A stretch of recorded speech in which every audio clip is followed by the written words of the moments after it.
Merci d'être présent aujourd'hui, en ce dimanche 15 septembre 2024. Bonjour à nos invités et visiteurs également. Bienvenue. Je voudrais remercier également Dany pour hier, d'avoir fait l'ouverture du groupe de jeunes avec nous, tout simplement. C'était vraiment un très bon moment. Et merci également pour la méthode DRR que tu as présentée hier. Dépouillement, revêtement, renouvellement. Je leur rappellerai comme ça également, d'ailleurs pour les jeunes interro dans 2 semaines du coup. Retenez bien le DRR. J'espère qu'ils vont retenir, mais ça va rentrer. À force, ça va rentrer. Mais écoutez, on est là aujourd'hui pour se réjouir dans la présence de notre Seigneur, de l'œuvre de Jésus-Christ qu'il a fait dans notre vie individuellement. Et Paul, est-ce que je peux te demander de remettre le culte entre les mains de Dieu? Merci. Oui, notre Père, combien nous sommes heureux pour être présents ce matin, de pouvoir apporter toutes nos louanges, toute notre reconnaissance, de pouvoir dire tous les bienfaits dont tu nous environnes. Nous voulons ainsi te remettre toutes choses à ta grâce, te remettre encore tous ces moments, que nous puissions avoir des cœurs ouverts et recevoir de toi toute grâce excellente. Te remettons également tous ceux qui sont en péché, qui n'ont pas pu se joindre à nous, que tu veux encore les bénir richement. Et ainsi, confiant en ton amour, ne fais plus, nous t'adressons encore cette prière. Dans le nom de notre Seigneur Sauveur Jésus. Amen. Amen. Merci. Quel moment de pouvoir nous retrouver et surtout d'être en sécurité pour louer notre Seigneur. Ça, c'est quelque chose de très important. On n'en mesure peut-être pas les conséquences de ce que l'on peut dire aujourd'hui, mais quelle joie, quelle joie. Et je vous propose de chanter un chant qui a été écrit en 86, qui n'est pas tout récent, mais qui dit « Nous croyons ». Et je pense que c'est même une déclaration de ce que l'on pense chacun. Nous croyons. Je vous invite à le chanter de tout votre cœur.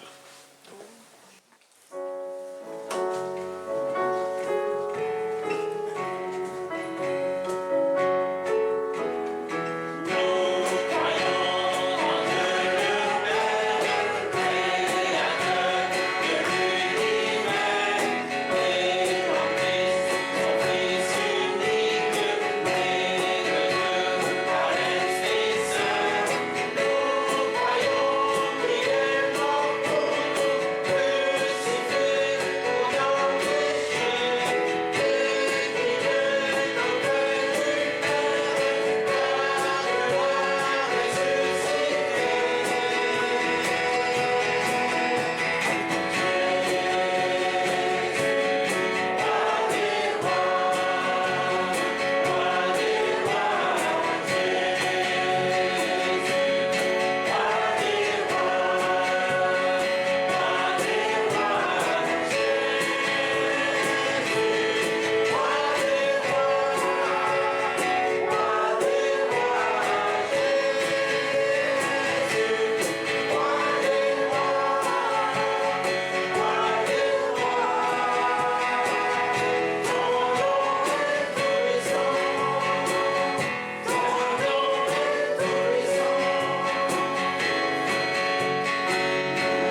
merveilleux et simple qui peut être proclamé partout. Ce chant avait été écrit pour la Marche pour Jésus en 86. Alors je ne sais plus où est-ce que ça a été fait, si c'était en Angleterre ou aux États-Unis.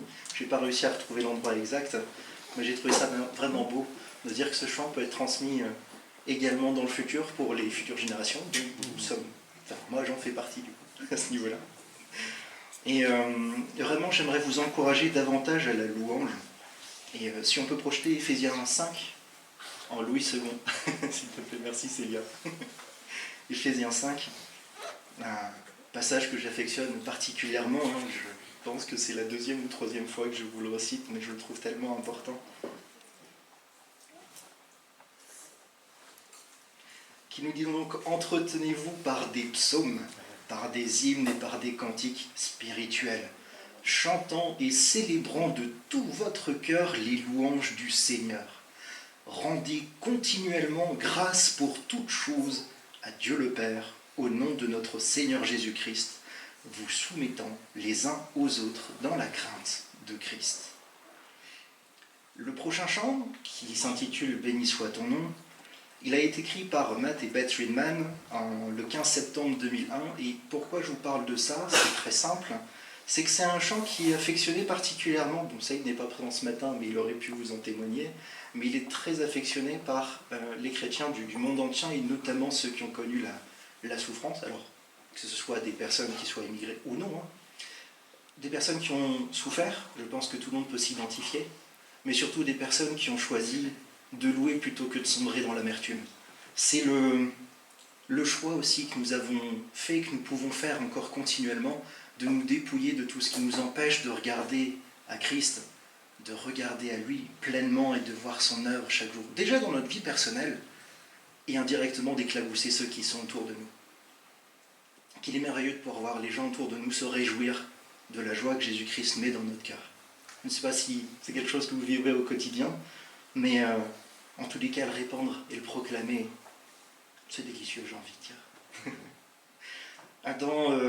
Donc ce chant, tout simplement, rappelle également une partie de la vie de l'auteur, dans le sens où ce chant, c'est vraiment son choix d'avoir choisi de louer plutôt que de sombrer dans tout ce qui est dépourvu, nous dépourvoit dans ce monde. Je vous propose de le chanter, béni soit ton nom, et pareil, de bien lire les paroles. Parce que les paroles, c'est bien de les chanter, et les vivre, c'est encore mieux. Béni soit ton nom. Béni soit ton nom.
Béni soit ton nom, Seigneur. Merci pour le temps que tu nous apportes, pour le don de la foi que tu nous as donné, de pouvoir te connaître, te rencontrer. Mais surtout, toi qui as transformé notre vie. Je te remercie pour être présent ce matin, de par l'œuvre de Jésus-Christ. Merci. Amen.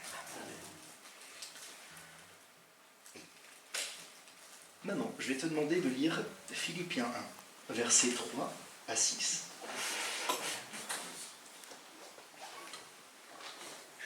Je l'ai prévenu avant, je vous rassure. Enfin, je l'ai prévenu avant, tout à l'heure dans la voiture. Oui, Philippiens 1, versets 3 à 6. En version Louis II pour toi, c'est bien.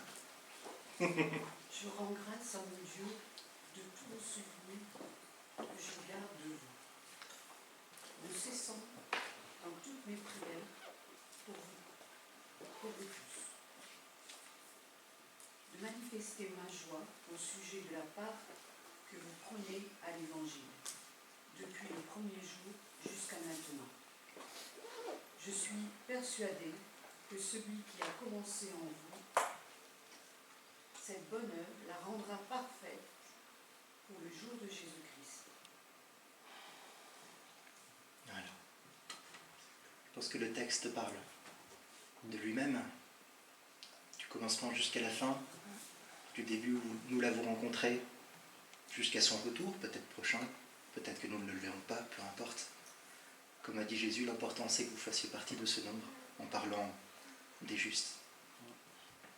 Remercions vraiment notre Seigneur de l'œuvre qu'il a fait, parce qu'en Jésus nous trouvons un ami fidèle et tendre, qui nous accompagne au travers de tout, au travers des épreuves, mais qui nous accompagne aussi dans les moments de joie. Faut pas l'oublier. Il est plus facile de remercier le Seigneur dans les moments de joie que dans les moments de difficulté. Et pourtant, je vous le répète, il est écrit, réjouissez-vous. Pas facile à dire quand l'épreuve ne frappe plus à notre porte, mais nous frappe limite au visage, j'ai envie de dire, dans certains cas. Hein? Joseph Medlicott Scriven, celui qui a écrit le chant « Quel ami fidèle et tendre ». Je vous invite à lire son histoire. Par contre, il faut que ça aille bien dans votre vie, hein. Je vous le dis tout de suite, il faut que ça aille bien, parce qu'il faut vous accrocher. Sa vie est vraiment pas drôle. Et pourtant, il a écrit « Quel ami fidèle et tendre ». Un homme littéralement torturé par la vie, vraiment. Pas par les hommes, par la vie en elle-même. Quel ami fidèle et tendre nous avons en Jésus-Christ. Je vous invite vraiment à lire son histoire, mais surtout à bien contempler une chose, c'est l'œuvre de Jésus. Ce qu'il est capable de faire au travers de notre vie. Ce sont des exemples, le passé est au service du présent. Et nous qui serons le futur passé, nous sommes déjà, actuellement je l'espère pour tous, des outils du Seigneur et dans le futur également, je l'espère.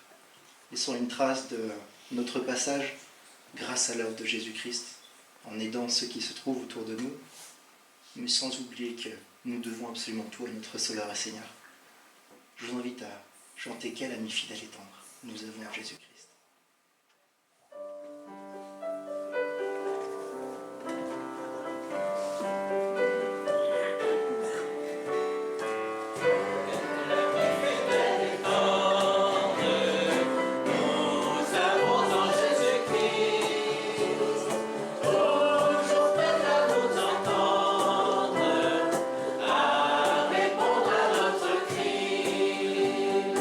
Il connaît le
voix et rendre grâce à notre Seigneur.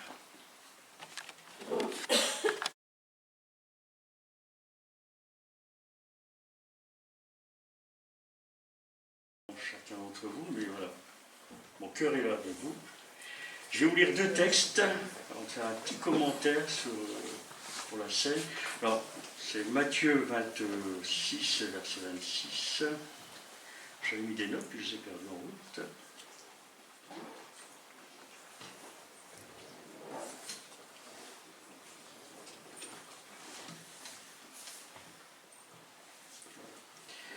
Alors, l'évangile de Matthieu, chapitre 26, à partir du verset 26. Alors, moi, c'est la version Semeur, pour contredire un petit peu. Mais ce n'est pas un problème. Le texte reste le même, de toute façon, l'idée est toujours la même. Au cours du repas, Jésus prit du pain, puis, après avoir prononcé la prière de reconnaissance, il le partagea en morceaux, puis il les donna à ses disciples, en disant « Prenez, mangez, ceci est mon corps. » Ensuite, il prit une coupe, et après avoir remercié Dieu, il leur donna en disant « Buvez-en tous, ceci est mon sang par lequel est scellée l'alliance. Il va être versé pour beaucoup d'hommes, afin que leurs péchés soient pardonnés. Je vous le déclare, désormais, je ne boirai plus du fruit de la vigne, jusqu'au jour où je boirai le vin nouveau, avec vous dans le royaume de Dieu. » Le second texte que l'on connaît aussi quasiment par cœur, c'est 1 Corinthiens chapitre 11. Voilà. Alors, que je prenne bien.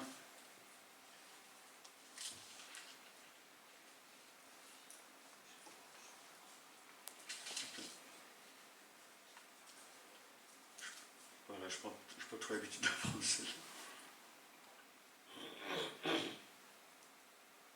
Attendez, je vois un peu tout. Je vais 2 secondes. Je vais mettre quelque part, voilà.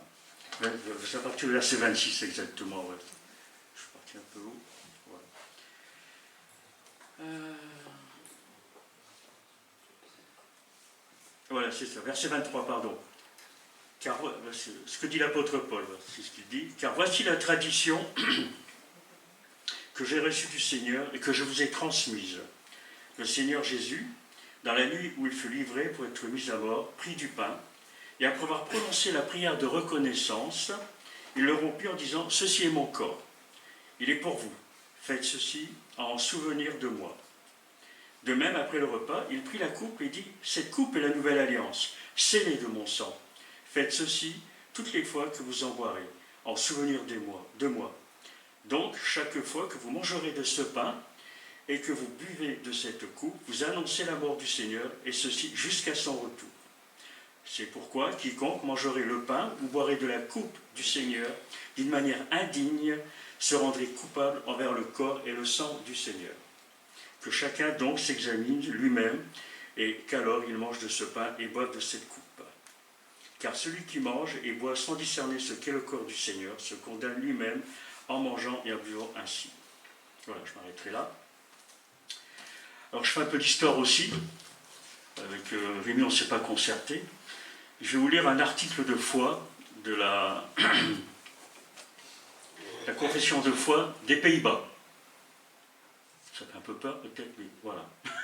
Cette très belle confession de foi des Pays-Bas fut écrite en français en 1561, voilà, par Guy Debré, à Wallon, un réformateur qui œuvra énergiquement au service de la parole de Dieu et aux Pays-Bas, en Belgique et dans le nord de la France. Donc c'est un voisin. Alors voilà ce qu'il a écrit dans la confession de foi, chapitre 35, où on parle de la Seine précisément.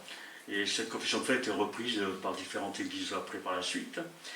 Et il a écrit parce que, comme Rémi nous l'a parlé ce matin, les témoignages qu'il a donnés, sont des gens qui ont vécu quelque chose avec le Seigneur. Ils n'ont pas écrit des choses comme ça en l'air. Et donc Guy Debré, c'était la même chose pour lui. Cette confession de foi, il l'a faite à partir de la parole de Dieu, c'est sûr, mais il y a mis son cœur en même temps, parce que c'est des choses qu'il vivait réellement.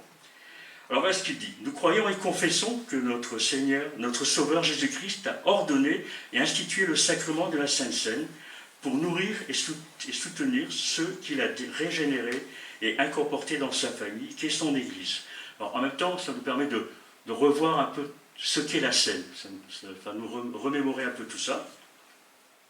Alors, comme j'aime bien dire aussi, puis Dany l'a dit aussi, revenir aux fondamentaux, ça vaut le coup parfois, parce qu'on a tendance à oublier les choses. Or, ceux qui sont régénérés ont deux vies en eux. L'une est corporelle et temporelle.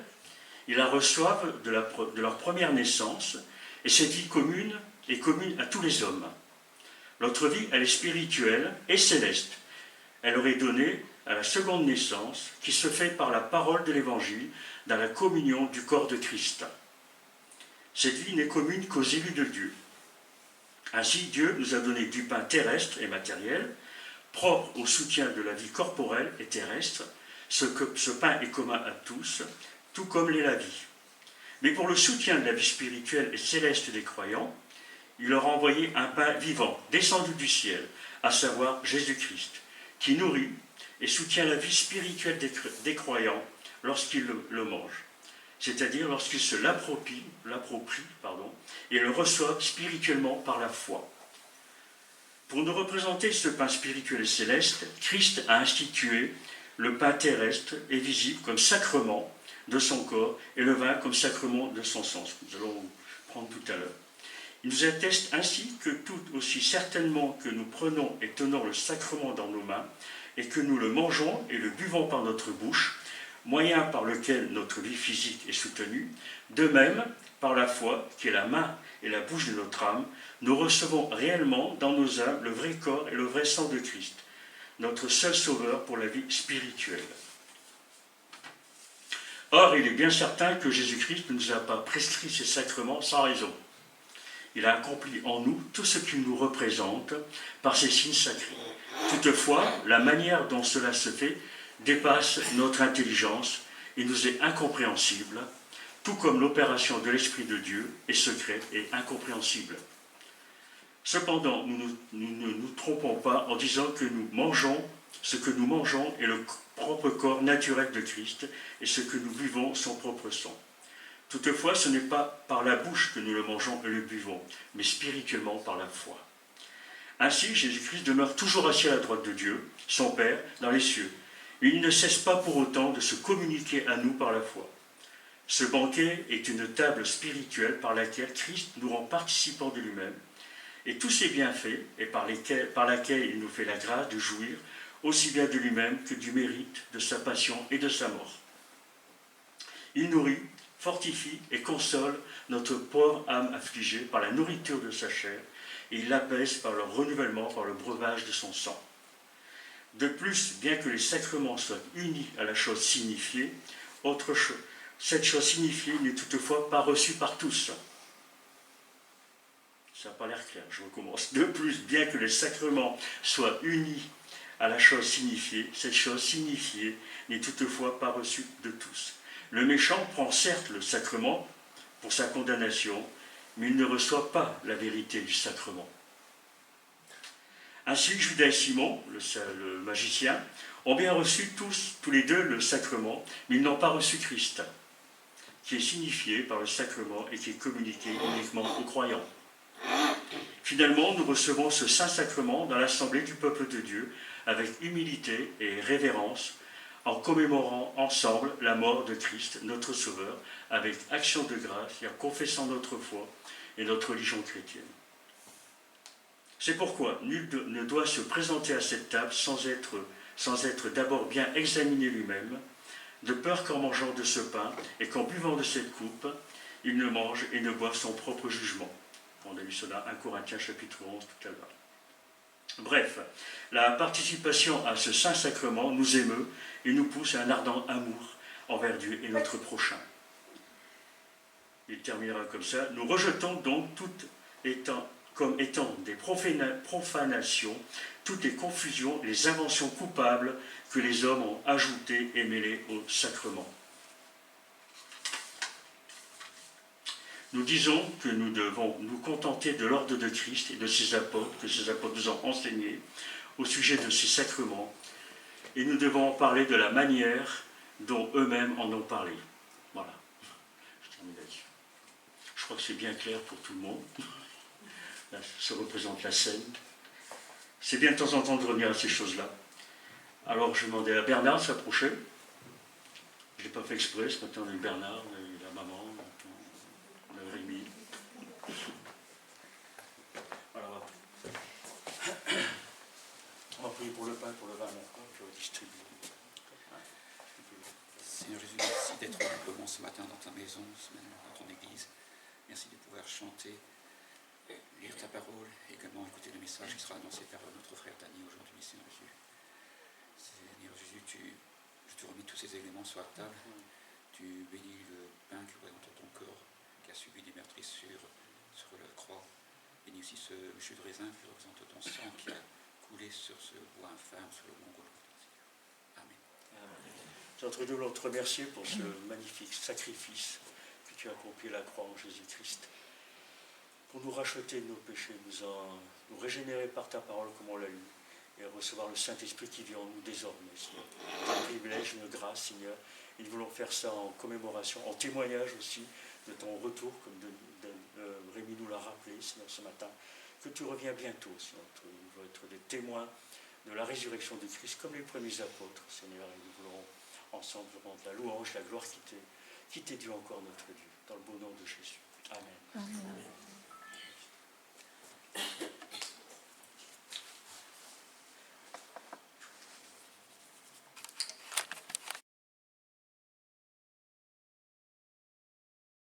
Alors, bonjour, c'est un plaisir, un privilège de vous retrouver ce matin. Alors nous avons commencé hier après-midi à réfléchir sur la thématique « Restaurer les relations brisées ».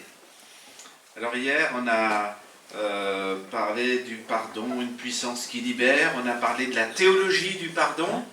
Je vais récapituler un petit peu ce qu'on a vu hier. Cet après-midi, on va réfléchir d'une manière plus concrète et pratique comment sortir du conflit. On va parler de l'importance de la communication positive à l'opposé d'une communication négative, des attitudes qui favorisent la bonne communication. Et ce matin, le plat du jour qui vous est proposé, c'est accepter ou refuser de pardonner. C'est le plat du jour. J'espère que personne n'aura envie de changer de restaurant. Alors hier, donc, on est revenu aux fondamentaux. On a reposé les bases théologiques du pardon. On peut dire que chaque être humain a deux grands besoins fondamentaux. Il a besoin de recevoir le pardon de Dieu parce qu'il souffre d'un mal qui se transmet de génération en génération. Il souffre d'un problème de culpabilité. Ce n'est pas la chimie ni la voie médicamenteuse qui peut enlever ou solutionner le problème de la culpabilité, qu'on soit croyant ou athée jusqu'au bout des ongles. La culpabilité, c'est un problème réel. Et la bonne nouvelle de l'Évangile, elle apporte une solution pertinente, efficace pour résoudre le problème de la culpabilité. Donc le premier besoin fondamental de l'être humain, c'est recevoir le pardon de Dieu. Et dans le Notre Père, notre Seigneur nous a enseigné à prier après la prière du pain, du vin, du boursin. Bon, le vin et le boursin, mais notre pain quotidien, pardonne-nous nos offenses, comme nous pardonnons à ceux qui nous ont offensés. Et du point de vue de Dieu, le pardon reçu de Dieu, nous amène, nous contraint, nous oblige à offrir le pardon reçu à ceux qui nous ont offensés. Donc chaque être humain a besoin, un, d'être pardonné par Dieu, et deux, il a besoin d'offrir le pardon qu'il a reçu à ceux qui l'ont lésé. On a vu hier dans l'Écriture, dans le Nouveau Testament, il y a de très nombreuses exhortations les uns les autres. Le rapport à autrui, c'est là où la véritable sanctification, je dirais, doit se vivre et s'incarner dans le rapport à autrui. Les uns les autres, réciproquement, mutuellement. Il y a plus d'une 60aine de verbes dans le Nouveau Testament qui précèdent ces cette expression les uns les autres ou mutuellement. On a dit grosso modo, si on récapitule, de nombreuses exhortations nous invitent, à promouvoir la tolérance, non à l'esprit de jugement, non au mensonge, non à l'envie, non aux plaintes, non à la médisance, non à la provocation, non à la destruction mutuelle. Et puis, il y a d'autres exhortations qui nous exhortent et qui nous invitent à maintenir l'unité. Oh là là, je vois que ils sont plus en avance que moi, je n'avais pas prévu ça, mais voilà. Alors, la diapo suivante, maintenir l'unité. L'Écriture nous exhorte à nous saluer mutuellement, à nous accueillir mutuellement, à faire preuve de bonté les uns envers les autres, à nous supporter mutuellement, à confesser nos péchés les uns aux autres, à nous pardonner réciproquement et à nous soumettre les uns aux autres dans la crainte de Christ. Trouver notre juste place dans le rapport à autrui. Je précise que vous pourrez, parce que ça va vite, vous pourrez récupérer ce montage PowerPoint pour ceux qui prennent des notes ou ceux qui souhaitent avoir des traces. La troisième, et c'est la diapo suivante, la troisième batterie d'exhortation, ce sont celles qui nous invitent à mettre en œuvre un esprit de service. Soyez serviteurs les uns des autres, priez les uns pour les autres, consolez-vous mutuellement, portez les fardeaux les uns des autres, exercez l'hospitalité, mettre son don au service des autres et laver les pieds des autres. Et puis la quatrième diapo, la quatrième batterie d'exhortation nous invite à rechercher l'édification mutuelle. Pas mettre une peau de banane sous les chaussures des autres, mais au contraire, les encourager. Alors, se considérer sur un même pied d'égalité, veiller les uns sur les autres, s'édifier mutuellement, s'exhorter mutuellement, s'instruire mutuellement, s'entretenir par des psaumes, et puis prendre soin les uns des autres. Donc, si on récapitule, la diapo suivante nous dit « Aimez-vous les uns les autres, promouvoir... Ah, mais je vois que j'ai la... Voilà, bravo, j'ai compris. Il y a certaines personnes qui font un certain temps pour... mais voilà, il ne faut pas désespérer. Donc, voilà l'exhortation du Nouveau Testament. Voilà comment notre amour, les uns vis-à-vis des autres, doit être mis en œuvre. Quel programme! C'est évident que, j'allais dire, personne n'a 10 sur 10 dans toutes les matières. Il peut y avoir quelque part des trous dans la raquette. Et comme sur le bulletin scolaire, peut mieux faire dans la marge. Et donc la question c'est comment on réagit, parce que sur la planète Terre, il y a plein de gens imparfaits qui vivent avec d'autres gens imparfaits et qui se font parfois bien du mal. Alors, on a réfléchi hier au pardon de Dieu. Dans l'Ancien Testament et dans l'Écriture, on voit qu'une des caractéristiques de Dieu, il est saint, il est juste, mais aussi il est amour. Il est bon, il pardonne, il est bienveillant, il est riche en bienveillance et lent à se mettre en colère. Pour autant, le péché de sa créature déclenche son jugement.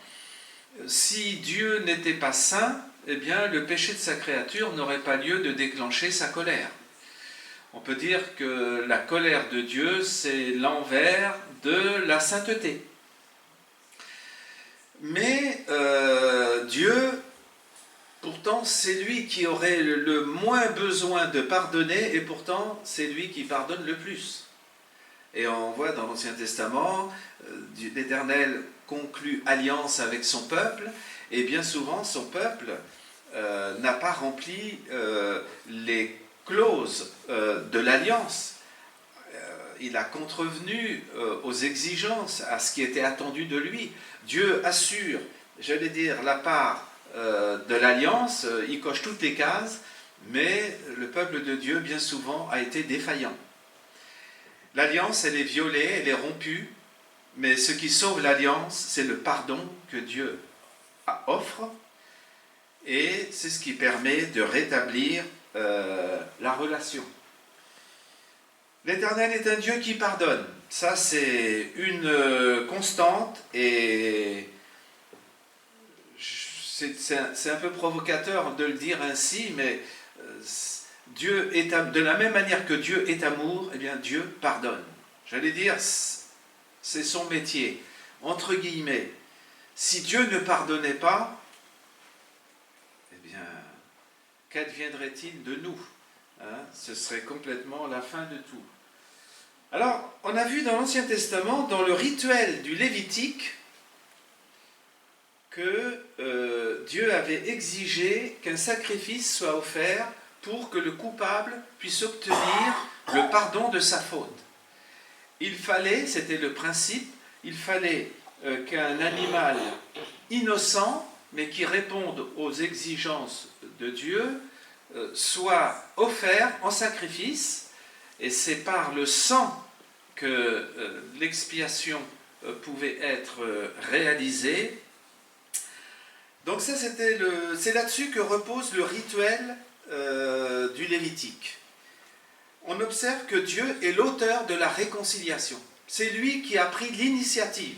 Et Paul nous dira dans 2 Corinthiens 5, Dieu était en Christ quand il a réconcilié le monde avec lui-même. Et l'initiative, elle vient de Dieu. Jésus est le moyen de la réconciliation.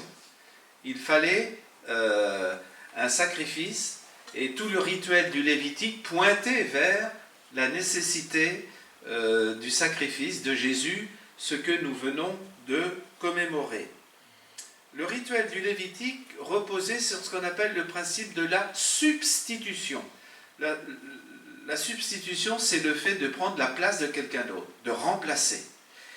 Et on peut dire, et c'est ce que Paul dit dans 2 Corinthiens 5, que Jésus, qui était innocent, il a endossé la culpabilité des coupables pour que le coupable repentant puisse être considéré comme un innocent, et qu'il puisse être acquitté, déclaré juste.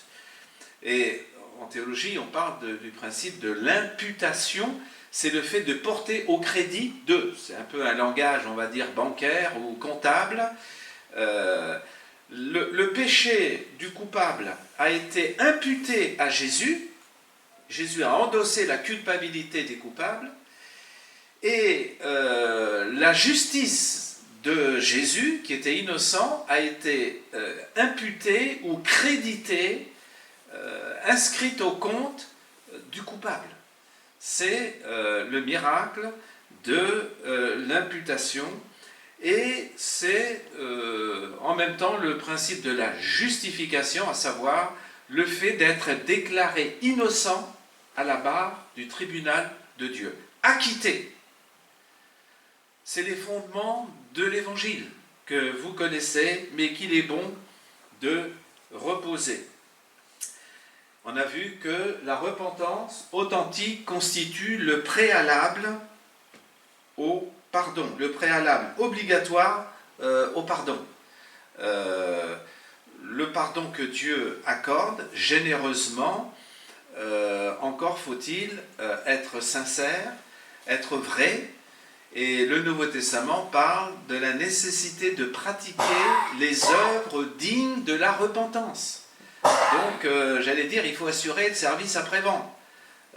Une personne qui s'est repentie, eh bien, par définition, elle s'est détournée de son péché. Et elle apprend à marcher dans la volonté de Dieu. Donc, on l'a vu, du fait de notre culpabilité, nous avons un besoin impérieux de pardon.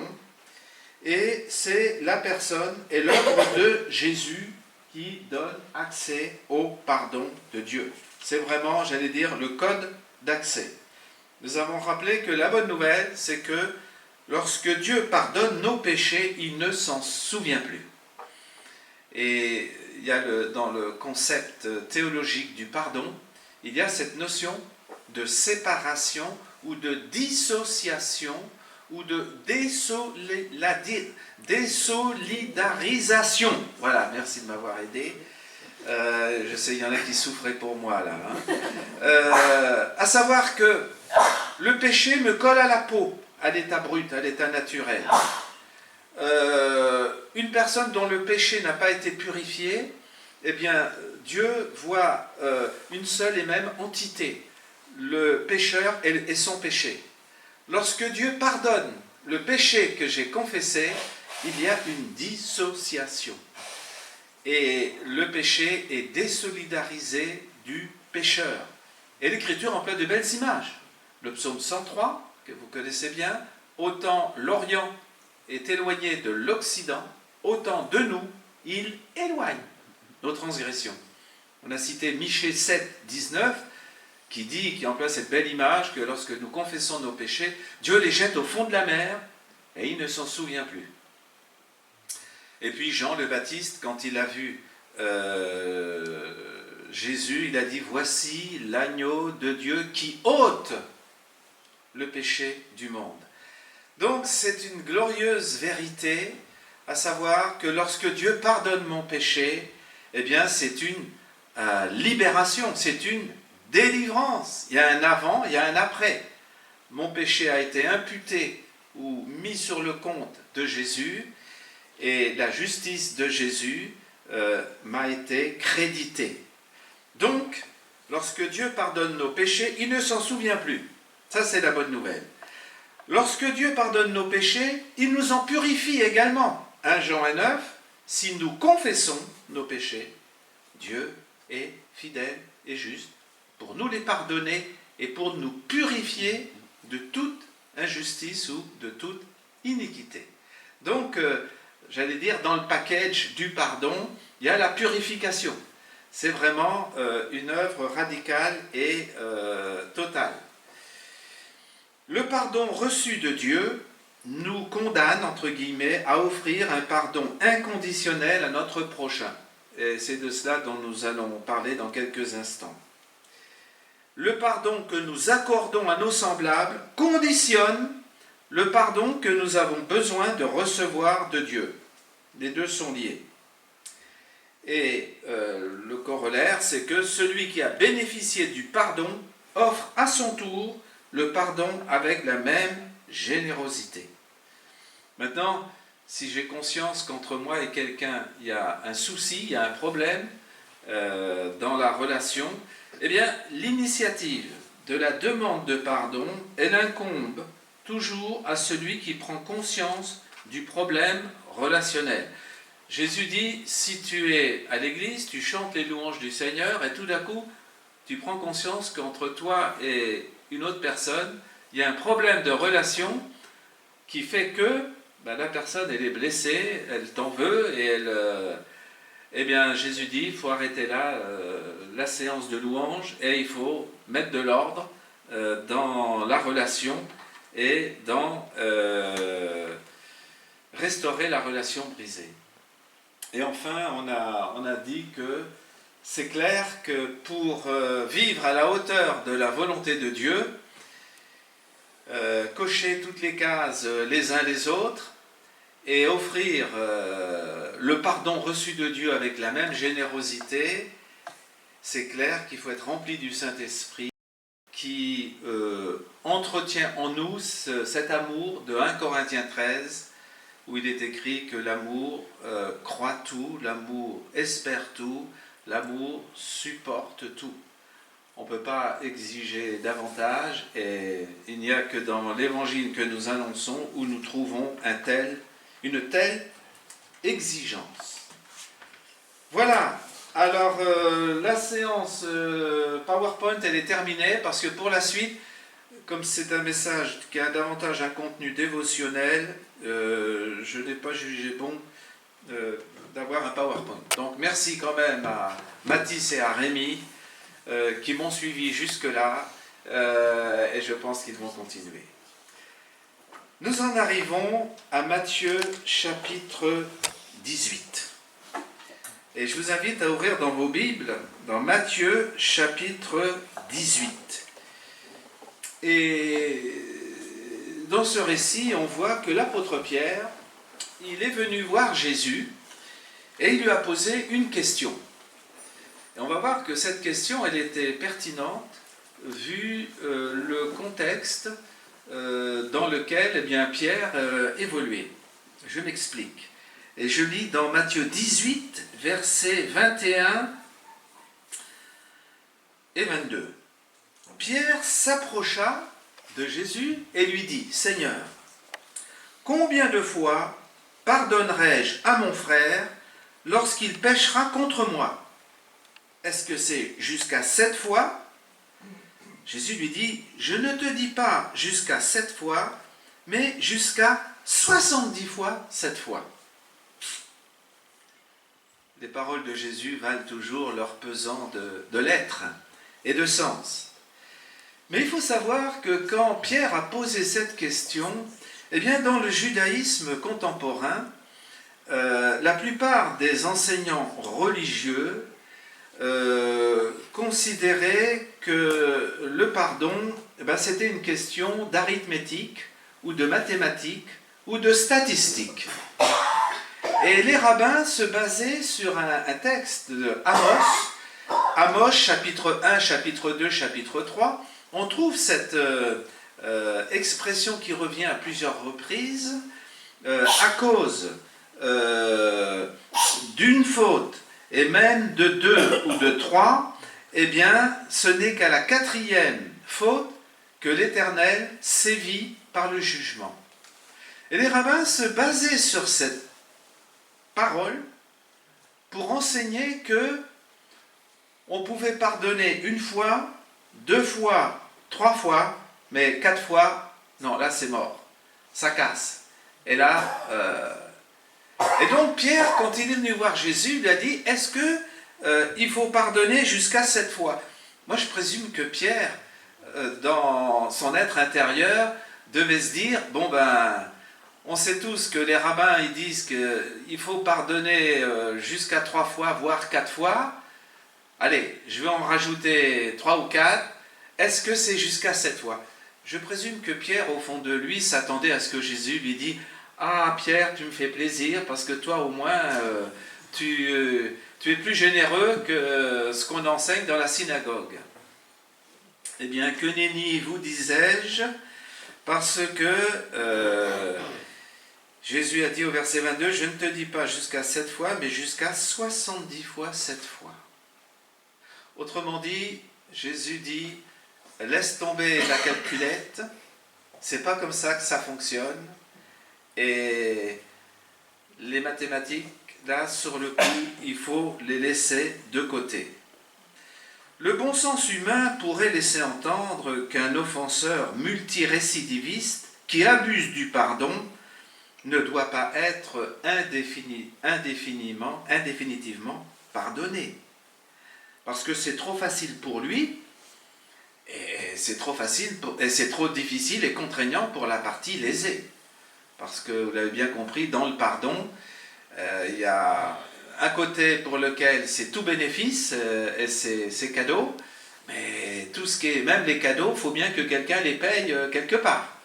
Et d'un côté, il y en a un qui paye la facture plein pot, et de l'autre, il y en a un qui reçoit tout. Alors la réponse de Jésus, 490 fois, Jésus n'hésite pas à multiplier par 10 la proposition de Pierre, qui semblait pourtant optimiste.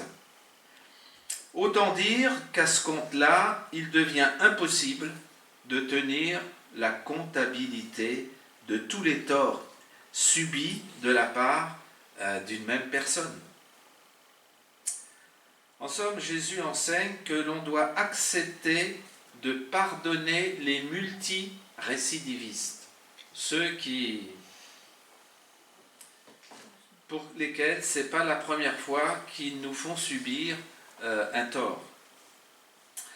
Le problème, c'est que on ne sait pas toujours ce qu'il faut faire avec les multirécidivistes, ou on le sait que trop. En tout cas, Jésus affirme que cela ne vaut même pas la peine de compter ce que les autres nous doivent, et cela ne vaut absolument pas la peine de tenir une comptabilité. J'ai entendu l'histoire de quelqu'un qui était venu consulter un psychologue ou un psychiatre, je ne sais plus, et qui avait une très longue liste, recto verso, de choses dont cette personne accusait son conjoint. Alors probablement il devait y avoir des choses vraies dans tout ça, faut mettre les choses en ordre. Mais en général, les gens qui tiennent une comptabilité hyper scrupuleuse,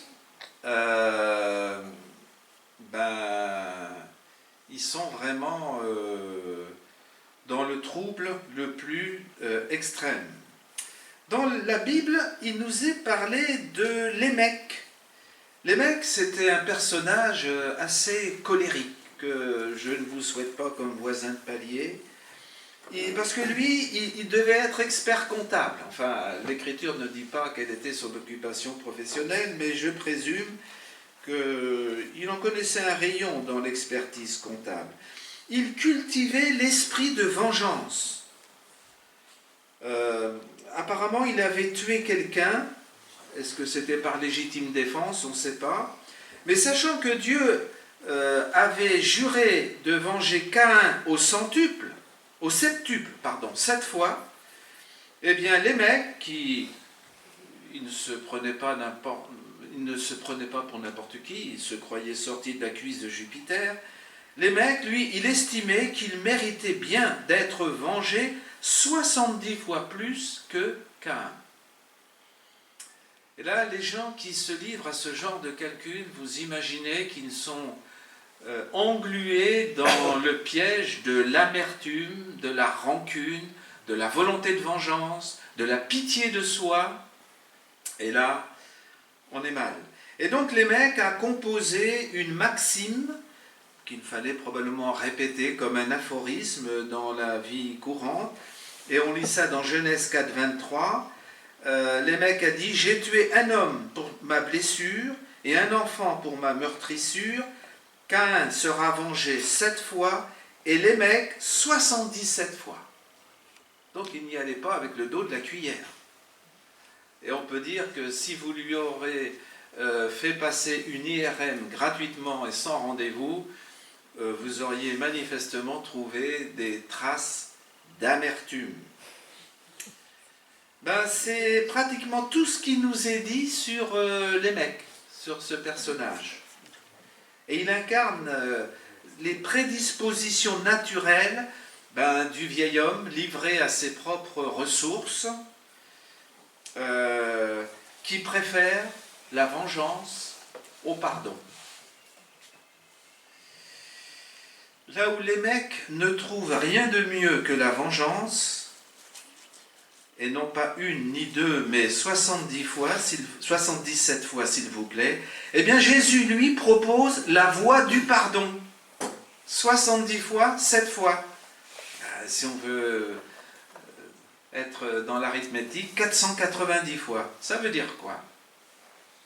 On le connaît dans l'Épître aux Romains, là où le péché abonde, la grâce a surabondé. Là où l'esprit de vengeance l'a emporté, eh bien, l'esprit de pardon doit triompher. Voilà la réponse de Jésus à Lémec et à tous les descendants de Lémec. En somme, Jésus enseigne que nous, les chrétiens, nous devrions être disposés à pardonner 490 fois plus, si on veut parler arithmétique, que les païens ont envie de se venger. Autrement dit, le pardon doit l'emporter sur la vengeance. Alors, dans les versets suivants qu'on va lire, Jésus va raconter l'histoire de 2 serviteurs. Alors, il y avait un serviteur, le premier, qui était insolvable, mais ce n'était pas son plus grand problème. Son plus grand problème, c'est qu'il était ingrat et qu'il refusait de pardonner. Et puis, il est question d'un roi qui était compatissant au départ, mais à la fin, l'ingratitude de son serviteur a déclenché sa colère. Je poursuis donc ma lecture dans Matthieu 18, Et je lis au verset 23. Donc, verset 22, Jésus vient de dire, je ne te dis pas jusqu'à 7 fois, mais jusqu'à 70 fois 7 fois. Verset 23. C'est pourquoi le royaume des cieux est semblable à un roi qui voulut faire rendre compte à ses serviteurs. Et quand il se mit à compter, on lui en amena un qui devait 10 000 talents. Dans la version Bible du Semeur, 10 000 talents, c'est traduit par 60 millions de pièces d'argent. Et dans la langue grecque, ce terme qui a donné en français myriade, c'est le terme, on est au bout du bout. Il n'existe pas de chiffre mathématique plus grand que myriade, 60 millions. Donc, c'est vous dire. Donc, verset 24, quand le maître se mit à compter, on lui en amena un qui devait 10 000 talents, 60 millions de pièces d'argent. Comme il n'avait pas de quoi payer, son maître ordonna de le vendre, lui, sa femme et ses enfants, et tout ce qu'il avait, et de payer la dette. Le serviteur se jeta à terre, se prosterna devant lui, et dit, « Seigneur, prends patience envers moi, je te paierai tout. » Touché de compassion, le maître de ce serviteur le laissa aller et lui remit la dette. En sortant, ce serviteur trouva un de ses compagnons qui lui devait 100 deniers. 100 deniers, c'est à peu près 100 pièces d'or. Qui lui devait 100 deniers. Il le saisit et le serrait à la gorge en disant « Paie ce que tu me dois ». Son compagnon se jeta à ses pieds et le suppliait, disant « Prends patience envers moi et je te paierai ». Mais lui ne voulut pas. Il alla le jeter en prison jusqu'à ce qu'il ait payé ce qu'il devait. Ses compagnons, voyant ce qui arrivait, furent profondément attristés, et ils allèrent raconter à leur maître tout ce qui s'était passé. Alors le maître fit appeler ce serviteur et lui dit « Méchant serviteur, je t'avais remis en entier ta dette, parce que tu m'en avais supplié. Ne devais-tu pas avoir pitié de ton compagnon, comme j'ai eu pitié de toi ?» Et son maître, verset 34, irrité, le livra au bourreau jusqu'à ce qu'il ait payé tout ce qu'il devait. Et verset 35, c'est ainsi que mon Père Céleste vous traitera si chacun de vous ne pardonne à son frère de tout son cœur. Donc, comme toujours, les paraboles de Jésus, j'allais dire, il n'y a pas besoin de décodeur Canal+, hein. C'est vraiment, j'allais dire, du français courant, et c'est d'une transparence remarquable. Alors, ce premier serviteur endetté était peut-être un gouverneur de province ou un satrape auquel les rois autrefois avaient l'habitude de confier la tâche redoutable de percevoir les impôts. Et vous imaginez que nombre de dignitaires indélicats, eh bien, confondant parfois le trésor public avec leur comptabilité personnelle, ils devaient piocher dans la caisse. Toujours est-il, et finalement, ce serviteur a dû détourner non seulement l'argent des impôts, mais il a dilapidé son bien, l'argent qui ne lui appartenait pas. Et au moment de rendre des comptes, eh bien, le voilà insolvable. Il n'est pas en mesure de rembourser. Et c'est fort ce que Jésus dit, dans certaines traductions, c'est 10 000 talents. Eh bien, dans le monde romain d'autrefois, un talent, ça représentait l'unité monétaire la plus élevée. Un talent, ça valait à peu près 6 000 deniers, sachant qu'un denier, c'était un bon salaire pour une journée de travail. En somme, les 10 000 talents, tenez-vous bien, c'était le salaire de 10 000 hommes pendant 17 années de travail.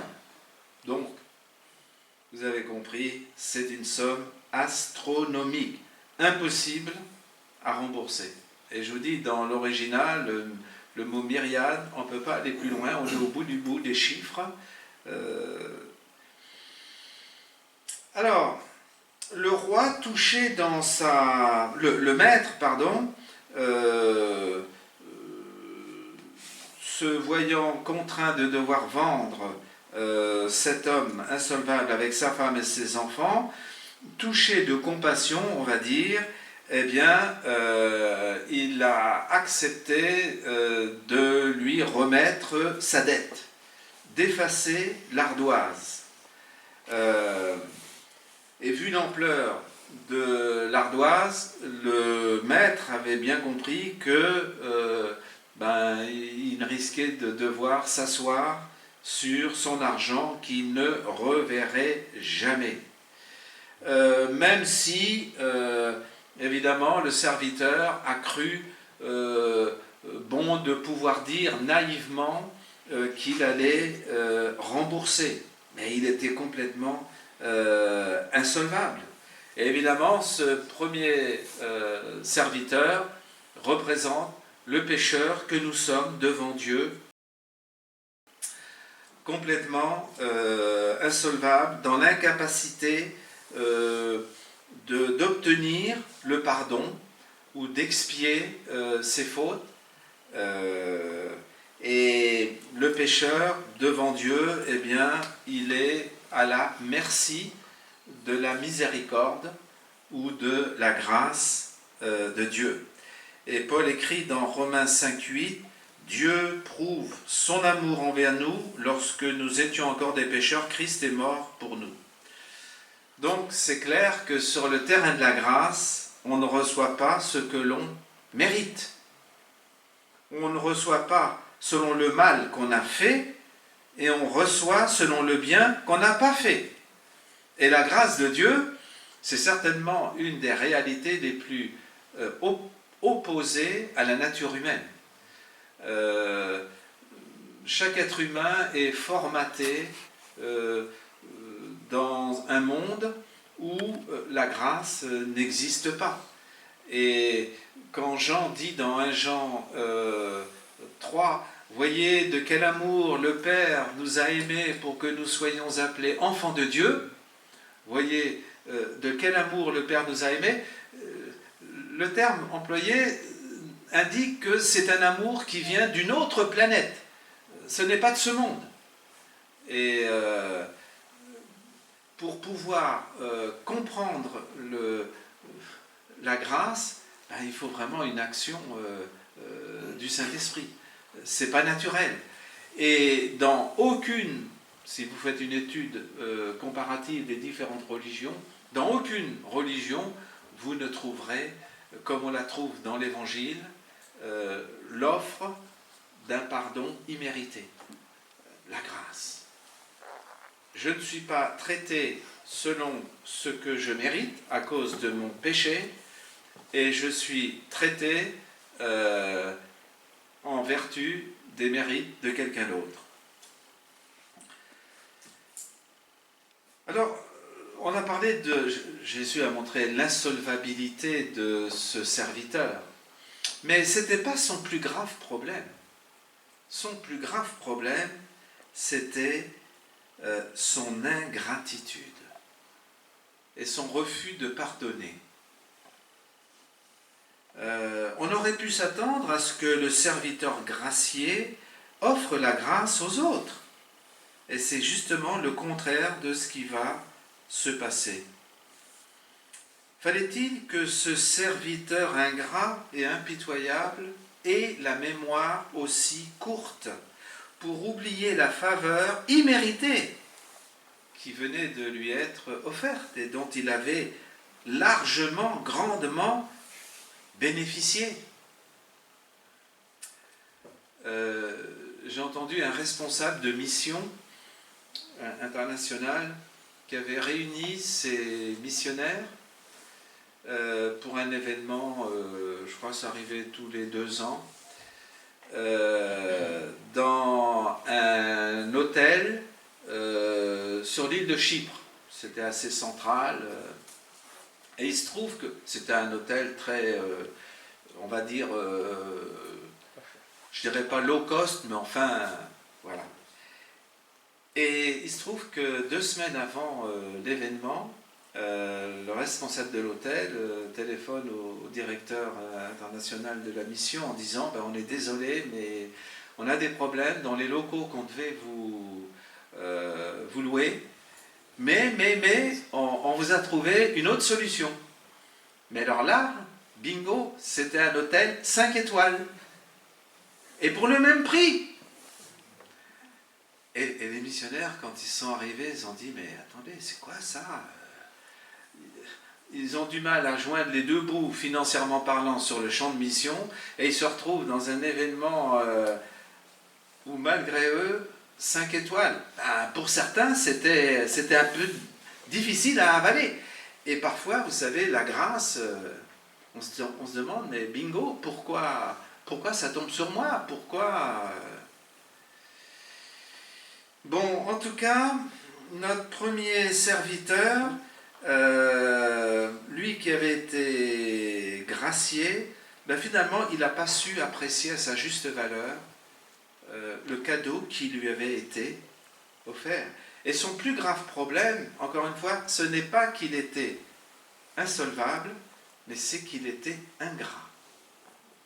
J'ai lu un livre, certainement que vous devriez pouvoir trouver à la librairie Onésime, Reconnaissance XXL, écrit par Peter Maiden, qui a été directeur adjoint et après directeur en titre international de OM, Opération Mobilisation. Il a fini de l'écrire, je crois, il était atteint d'un cancer en phase terminale, et je crois qu'il a fini d'écrire son livre 1 ou 2 mois avant que le Seigneur le rappelle à lui. Et vraiment, c'est un témoignage assez poignant. On a chanté un beau chant tout à l'heure, en début du culte. Tu donnes et tu reprends. Hein. C'est l'histoire de Job. Mais la reconnaissance XXL, quand on traverse le feu de l'épreuve, ben, il faut être rempli du Saint-Esprit. Hein. Nous, on cite souvent Romains 8, 28, Dieu fait concourir toutes choses au bien de ceux qu'il aime. Et quand on cite Romains 8, 28, on pense souvent ben, à ce qui est bénéfique pour nous. Mais le plus important dans Romains 8, 28, c'est pas tant. Oui, Dieu est souverain, mais ça, pardonnez-moi, c'est son métier, entre guillemets. Mais est-ce que la question de fond, c'est est-ce que j'aime Dieu comme je dois l'aimer? Parce que si j'aime Dieu, et si j'ai confiance que Dieu ne fait pas d'erreur dans la manière dont il gère mon dossier personnel, ben, si j'aime Dieu comme je dois l'aimer, de tout mon cœur, toute mon âme, toute ma pensée, toute ma force, ben, j'ai confiance qu'il ne permettra pas qu'il m'arrive quelque chose qui contrecarre son projet, son plan. Et même si c'est ce que je considère être un mal dans l'immédiat, ben au final, c'est un mal pour un bien. Parce que Dieu va transformer et faire ressortir du positif de ce qui me semble négatif dans l'épreuve présente que je traverse. Donc, oui, il y a la souveraineté de Dieu, mais la question de fond, et ça, Dieu ne fera jamais défaut, il assure, mais la question, c'est jusqu'où va mon amour pour Dieu? Et si j'aime Dieu comme je dois l'aimer, ben, je suis en bonne posture. Hier, avec les jeunes, on a parlé du changement, et je vois que Rémi a bien résumé, et qu'il va continuer d'enfoncer le clou avec les jeunes, où Paul parle dans Romains 4 et 5 du changement que la vie nouvelle opère. Et une des conséquences de la plénitude du Saint-Esprit, hein, dans Ephésiens 5, 18, où Paul dit soyez remplis de l'esprit et non de vin, parce que la l'ivresse alcoolique mène à la débauche, mais quand on est rempli du Saint-Esprit, on a envie de chanter. Alors, on a dit, c'est vrai qu'entre l'alcool, l'ivresse alcoolique et la plénitude pneumatique, on va dire, il y a un point commun, c'est que dans un cas comme dans l'autre, on a envie de chanter. C'est pas la même chanson, on est bien d'accord. D'un côté, on va chanter, comme on dit chez nous, la Marseillaise en breton, et on sera les seuls à la comprendre. Et de l'autre côté, on va chanter dans j'aime 1, 2, 3 ou 4. Et une des conséquences de la plénitude du Saint-Esprit, Dieu nous donne un cœur pour chanter, c'est la reconnaissance. À l'opposé des plaintes, des murmures et des jérémiades. Il y a des gens, on n'ose plus leur demander comment ça va parce qu'on connaît la réponse. Il y a 25 raisons pour lesquelles ça ne peut pas aller. Mais quand on a la joie de Dieu dans son cœur, comme dit le livre des Proverbes, c'est un festin perpétuel. Et on observe que souvent ce sont les chrétiens les plus éprouvés qui sont les plus reconnaissants. La reconnaissance. Et moi je pense que nous les adultes, quand on apprend à nos enfants ou à nos petits-enfants à dire des petits mots qui peuvent faire des miracles dans les relations interpersonnelles, on investit dans leur future vie de couple. Merci, s'il te plaît, je te pardonne, je te demande pardon. Ce sont des paroles dont la valeur n'est pas cotée en bourse, mais qui valent, je crois savoir, plus et mieux que tout l'or en barre de la planète. Donc, le plus grand problème de ce serviteur impitoyable, ce n'est pas son insolvabilité, ce n'est peut-être même pas le fait d'avoir détourné et escroqué son maître d'une somme faramineuse, mais son plus grave péché, c'est son ingratitude. Le refus d'offrir aux autres un pardon dont j'ai pourtant largement bénéficié. En somme, ce serviteur, il est amnésique. Il a perdu l'usage de la mémoire. Et l'amnésie spirituelle, c'est une pathologie d'une gravité redoutable. Parce que l'amnésie vous fait perdre le sens des réalités et la notion des choses. L'amnésie, elle diminue à nos yeux la gravité de notre propre péché. Quand on ne se rend même plus compte à quel point on est pécheur et à quel point Dieu est saint, manifestement, on a besoin de revenir à la case départ. L'amnésie spirituelle, elle augmente le sentiment de ma propre justice et elle diminue mon sentiment de culpabilité. Oh je ne suis pas si mal que ça, hein. Et puis en plus, en tordant le cou à la grammaire française, je suis moins pire que les autres. L'amnésie spirituelle, elle augmente notre perception des fautes des autres à notre égard. Oui, et elle diminue notre conscience des fautes dont nous sommes redevables envers Dieu. Quand on est frappé d'amnésie spirituelle, eh bien, on considère que les péchés dont nous sommes coupables envers Dieu, c'est pas si grave que ça. Dieu, c'est son métier, il pardonne.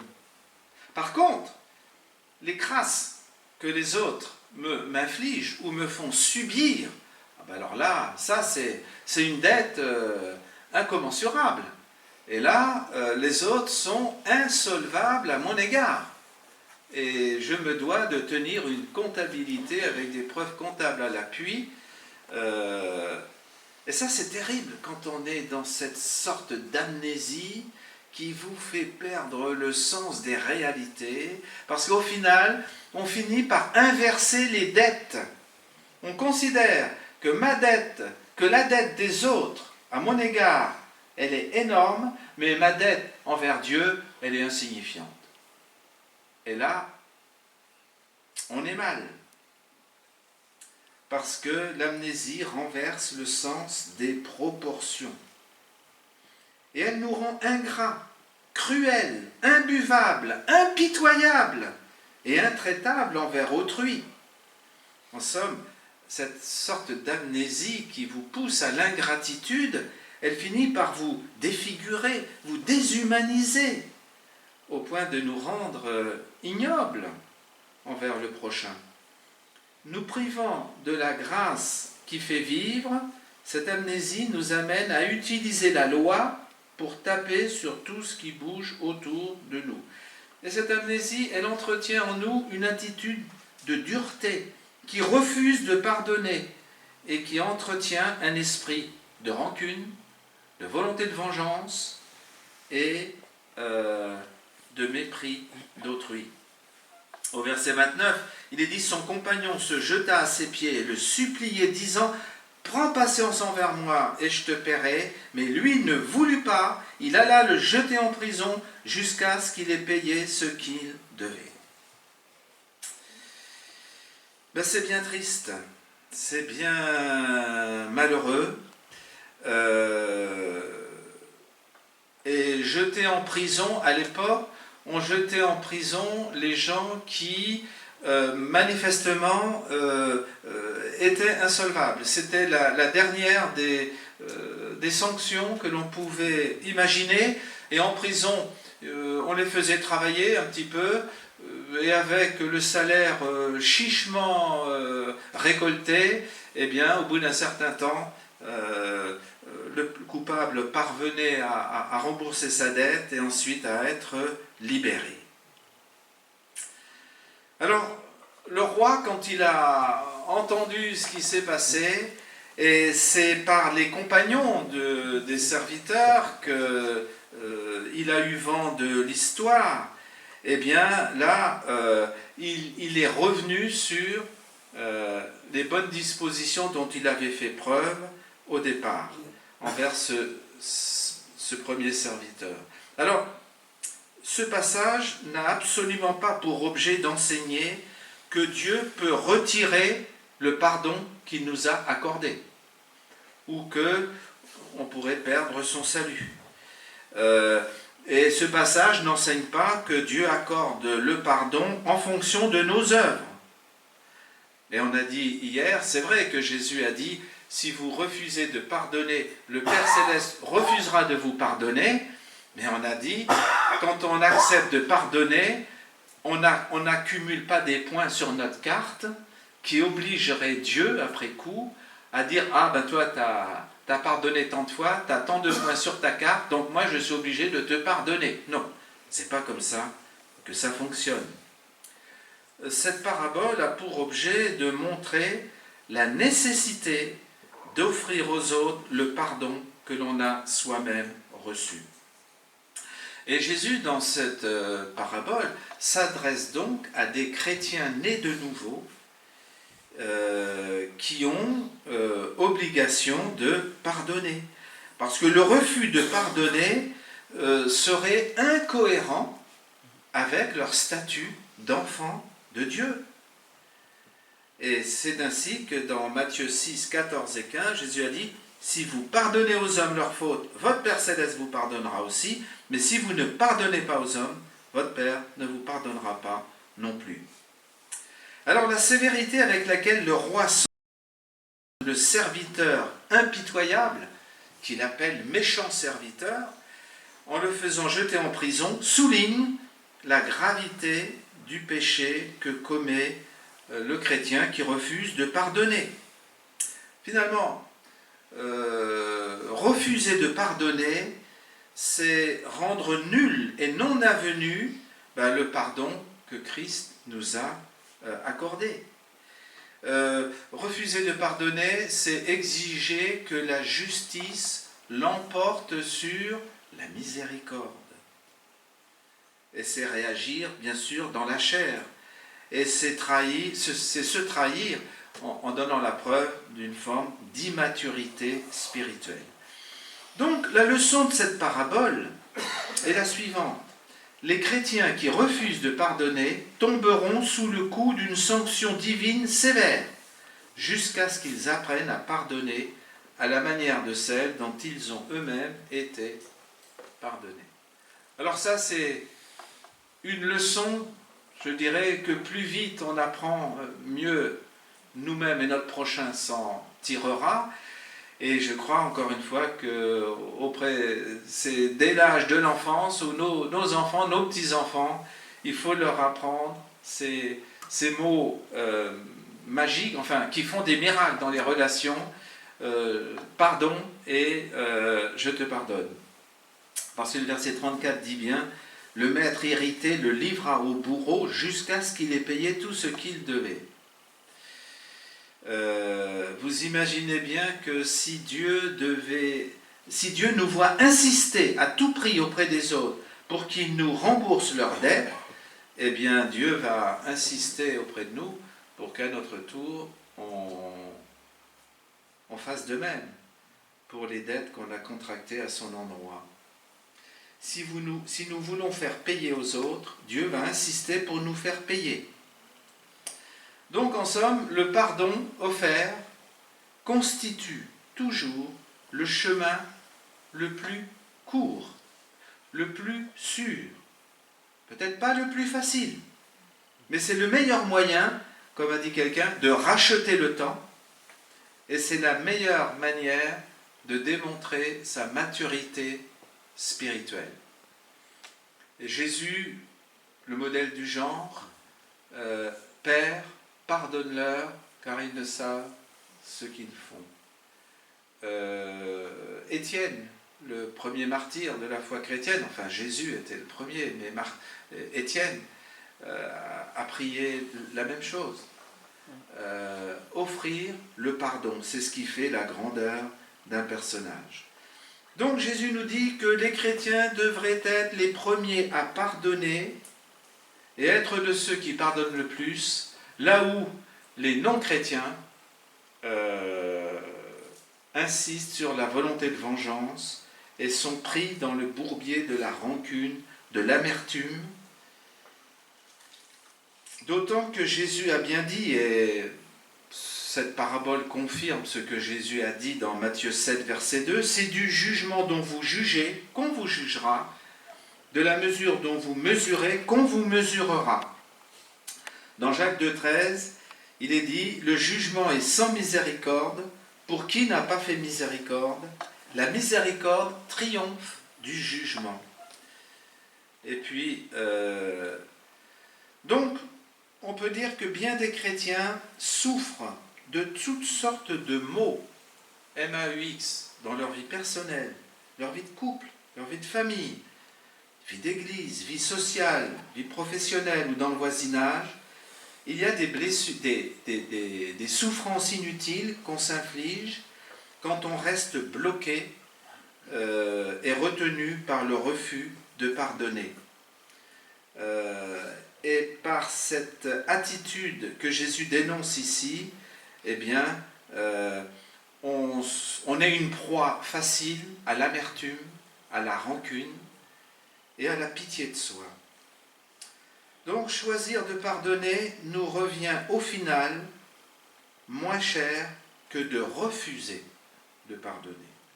On s'épargne certainement un ulcère à l'estomac, voire plus. Et le Seigneur exige de nous un pardon franc, massif et entier. Et c'est encore une fois le meilleur moyen d'éradiquer l'amertume, la rancune, la colère, la volonté de vengeance, la volonté de représailles, la calomnie, etc., etc. Bon, je sais que vous saviez déjà tout cela avant de venir ce matin. Merci d'être venu quand même. Ce sont des choses qu'on connaît. Moi, je dis toujours, l'enseignement est gratuit. Ce qui coûte cher, c'est la mise en pratique. Mais là, on est dans le même bateau, on se donne la main. On peut prêcher des beaux sermons sur le pardon. Le défi, c'est quand on est concerné et qu'il faut passer à la mise en pratique. Et là, il n'y a pas de raccourci. C'est au pied du mur qu'on voit le maçon et c'est aux œuvres qu'on reconnaît la qualité de l'arbre. Alors cet après-midi, on va être un peu plus concret et pratique. On va parler de comment concrètement initier une démarche de pardon et comment restaurer une relation brisée en mettant l'accent sur une communication positive. On va prier en terminant. Seigneur, nous te remercions pour ta parole qui est la vérité. Merci pour ces choses qui ont été écrites pour notre instruction. Seigneur, tu sais que nous savons ces choses et nous avons besoin de les revisiter, de les redécouvrir. Merci encore une fois pour le modèle que toi tu es pour nous, dans ta perfection, dans ta sainteté. Toi qui as le moins besoin de pardonner, tu es celui qui pardonne le plus. Et nous qui sommes dans le plus grand besoin de devoir pardonner, trop souvent nous sommes de ceux qui pardonnons le moins. Seigneur, nous prions que tu nous ouvres les yeux, que tu nous aides à redécouvrir les dimensions de ta grâce et du pardon généreux dont nous avons été l'objet à la croix, ce que nous venons de commémorer. Fais-nous grâce, Seigneur, ouvre nos yeux et fais-nous avancer dans les eaux plus profondes de ta grâce et de découvrir les multiples facettes de ta personne. Et donne-nous le courage d'aimer au point de pardonner, d'accepter de pardonner pour racheter le temps et pour ne pas tomber dans le bourbier de l'amertume, de la rancune et de la volonté de vengeance ou de la pitié de soi. Nous nous attendons à toi.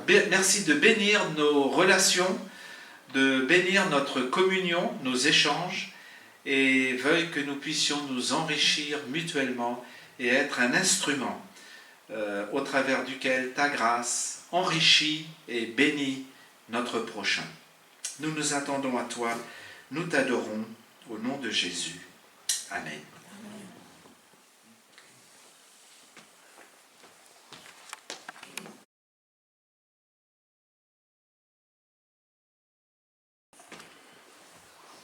C'est l'apôtre Paul, me semble-t-il, qui écrivait « Je ne me lasse pas de vous redire les mêmes choses, car cela vous est salutaire. » Et ça prend ici tout son sens. Ça prend ici tout son sens. Merci Dani pour ces rappels salutaires. Salutaires, dans le vrai sens du terme. Alors on va rester ensemble, parce qu'on a soif, on a envie, je ne sais pas vous, mais moi j'ai envie d'entendre, comment on met tout ça en pratique dans sa vie, des pistes de réflexion, de comment appliquer ça. Alors on va manger ensemble, restez avec nous. Vous n'avez pas prévu, vous êtes les bienvenus. Il y aura probablement assez, sinon, il y aura assez, voilà. Et puis à 14h30, si vous ne pouvez pas rester, revenez à 14h30 pour entendre ce dernier volet, chapitre. Et je remercie le Seigneur, merci Dani aussi d'avoir accepté de venir nous entretenir de ce pardon. Source précieuse, conséquence précieuse de la grâce de Jésus-Christ. Cette semaine, on a notre réunion de prière à 19h30. Donc ici en présentiel, il y a toujours un lien pour ou pas? C'est toujours le même. D'accord, donc on peut suivre aussi par visio. Donc voilà, soit vous, c'est la nouveauté de la rentrée, soit vous vous joignez à nous ici, soit vous pouvez vous joindre par visio à la réunion de prière. Donc mercredi à 19h30. Samedi, on a un CA, donc ceux qui sont concernés, rendez-vous à 9h30 ici. Et puis, si vous ne faites pas partie du CA, vous pouvez prier pour nous. Que le Seigneur nous donne sagesse et discernement dans les décisions qui sont prises pour la direction de l'Église. Et dimanche, on a notre culte à 10h. D'autres choses? Ah oui, alors les anniversaires. Floriane a eu son anniversaire le 10 et Rose le 11. Elle essaye de se cacher. Tu ne nous échapperas pas. Voilà. Est-ce qu'il y a des nouvelles à partager? Voilà, comme je l'ai fait hier, je voudrais souhaiter la bienvenue à Stéphane. Voilà. Il est un peu timide là. Voilà. Stéphane est un étudiant, il étudie à Longnes en ingénierie industrielle. Et il nous vient du Togo de Lomé. Alors, vous imaginez le choc que c'est pour lui. Hein. Choc des températures. Voilà, puisqu'il, pour la première fois de sa vie, il se rend compte qu'on peut avoir du soleil et avoir froid. Et puis aussi, tout est différent ici. Hein. Alors tout, absolument tout. Hein. Voilà. Donc il est complètement en dehors de ses repères. Et voilà, on peut l'entourer, l'encourager. Voilà, et j'espère que la communion avec les frères et sœurs sera aussi une source d'encouragement et de bénédiction pour lui. Voilà. Bienvenue, Stéphane. Sinon, Rémi, je te rends la parole pour clôturer ce culte. Je vous propose du coup pour clôturer cette première partie de journée, à continuer dans la communion en chantant « À qui il est doux pour des frères », de demeurer ensemble.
Merci à tous, bonne journée. Ceux qui veulent, ceux qui restent, est-ce que vous pouvez lever la main pour qu'on sache combien de temps on doit... Bon, en fait, ceux qui ne restent pas, ce sera plus simple. Non, quoi qu'il en soit, merci à tous et bonne journée pour ceux qui ne sont pas là pour le repas ou après.